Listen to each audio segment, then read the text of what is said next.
생활 속 사회탐구 지형 우리 땅 구석구석. 빌딩들이 성냥갑만큼 작아졌어. 사람들은 잘 보이지도 않아.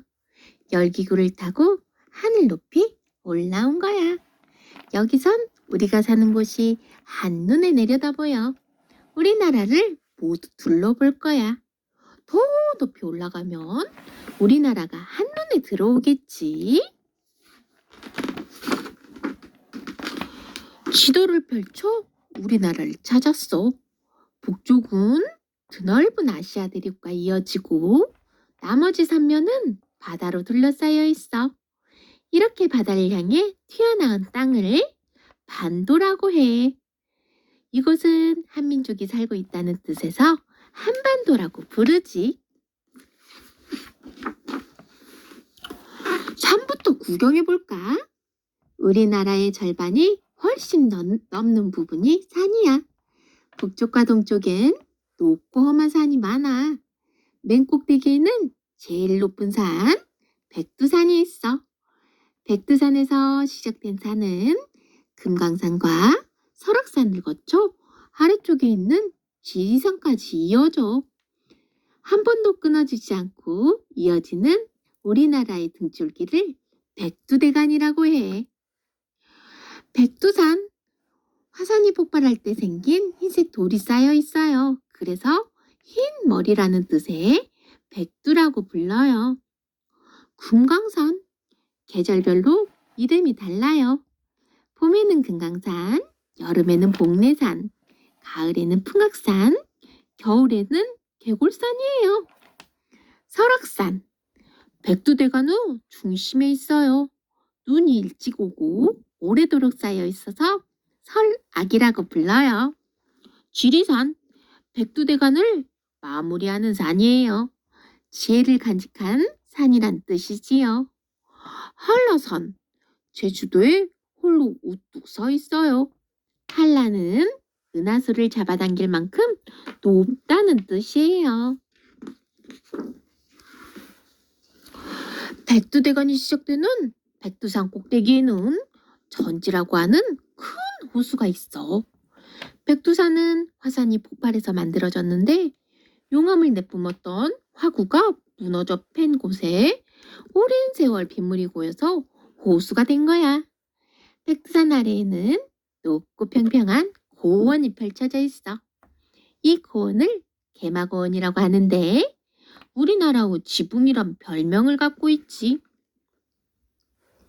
백두산 천지, 백두산 꼭대기의 천지는 면적이 9.17제곱킬로미터나 되고 깊이가 384m나 되는 아주 큰 호수예요. 용암이 분출한 뒤에 화구가 무너져 내려 움푹하고 넓게 팬 곳에 물이 고여 만들어졌지요. 천지의 둘레는 장군봉 등의 봉우리들이 병풍처럼 둘러져 있어요. 괴마고원, 높은 지대에 펼쳐진 넓은 들판을 고원이라고 해요. 괴마고원은 우리나라에서 가장 높고 넓은 고원이에요. 백두대간을 등줄기로 하여 산줄기들이 뻗어나가 산줄기들은 대부분 서쪽으로 향하는데 갈수록 낮아진단다. 그래서 우리나라의 동쪽은 높고 서쪽은 낮아. 만약 우리나라를 동서로 잘라보면 동쪽은 경사가 급하고 서쪽은 완만한 삼각형이 될 거야. 동고서저의 지형. 우리나라의 지형을 동고서저의 지형이라고 해요. 동쪽은 높고 서쪽은 낮다는 뜻이지요.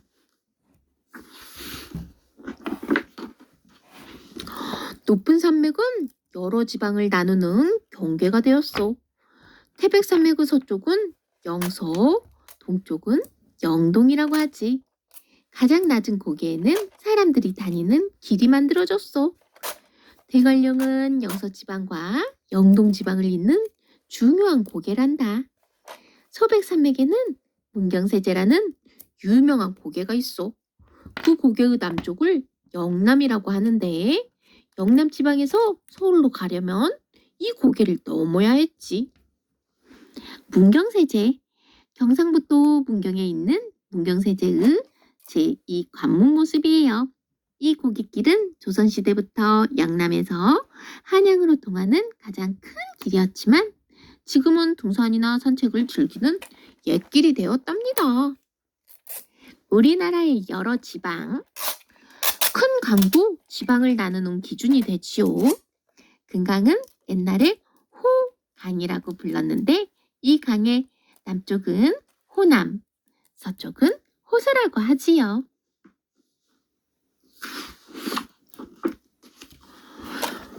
산에서 내려와 낮은 곳을 들러볼까? 산과 산 사이엔 강물이 흘러. 애로부터 사람들은 강 주변에 모여 살았지. 벼농사를 지을 물을 얻을 수 있고 배를 타고 다른 마을로 쉽게 갈 수 있었거든. 한반도 가운데를 가로지르는 한강은 예부터 사람들을 하나로 묶는 중요한 교통로이자 삶의 터전이었지.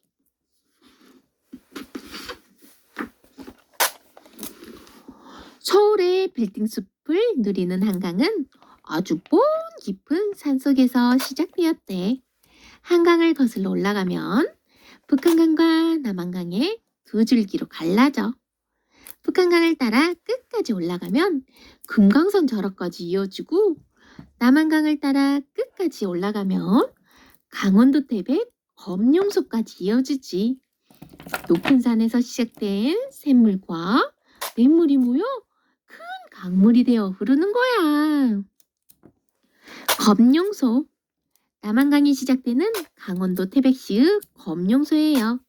검은 용이 살고 있는 웅덩이라는 뜻이지요.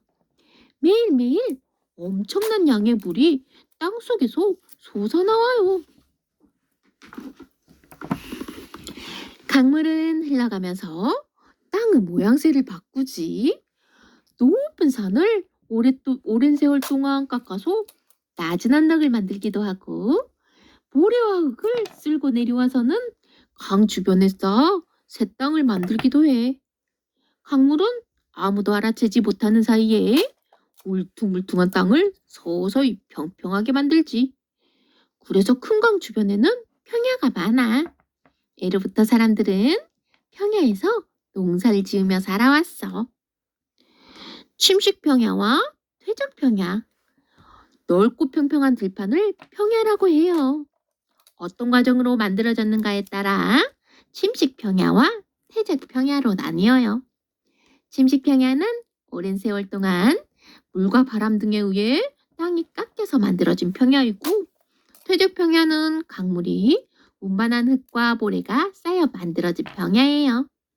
우리나라에는 침식평야가 많은데 큰 강 주변에는 퇴적평야가 발달되어 있지요. 힘든 여행을 마친 강물은 바다로 흘러들어가지. 바닷가의 모양도 제각각이야. 동해안은 모양새가 매끈하고 물이 깊어. 또 모래사장이 많고 물이 맑지. 서해안과 남해안은 들쭉날쭉한데 파도가 잔잔하고 갯벌이 넓게 펼쳐져 있어. 우리나라의 섬은 대부분 이곳에 있단다.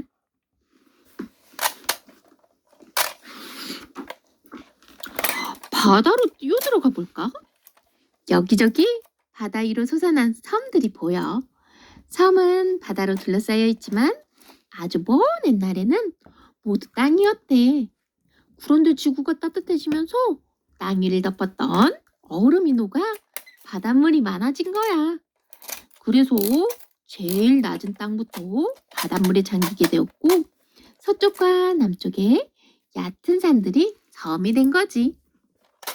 지구의 빙하기. 지구가 만들어진 건 46억 년 전의 일이에요. 그동안 여러 차례 큰 빙하기를 겪었다고 해요.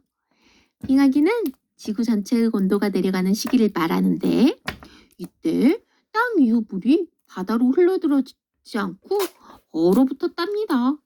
그래서 바닷물의 높이는 지금보다 낮았지요. 빙하기 때는 우리나라와 중국, 일본이 모두 땅으로 연결되어 있었대요. 남쪽 끝으로 내려왔어. 이곳엔 우리나라에서 제일 큰 섬, 제주도가 있지. 제주도는 화산이 폭발해서 만들어진 섬이야. 땅속의 용암이 솟아올라 굳어져서 지금 이 땅이 만들어진 거야. 제주도 한가운데는 한라산이 솟아 있는데 꼭대기에 백록담이라는 작은 호수가 있어. 동해바다에 있는 울릉도와 독도도 화산이 폭발해서 만들어진 섬이야. 독도, 동해바다에 있는 섬이에요. 동도와 서도, 그 주변에 36개의 작은 바위섬으로 이루어져 있지요. 섬은 작지만 주변 바다에는 물고기들이 많고 지하자원도 많답니다. 일본은 독도가 자기 나라 섬이라고 주장하지만 독도는 분명 우리나라 땅이지요.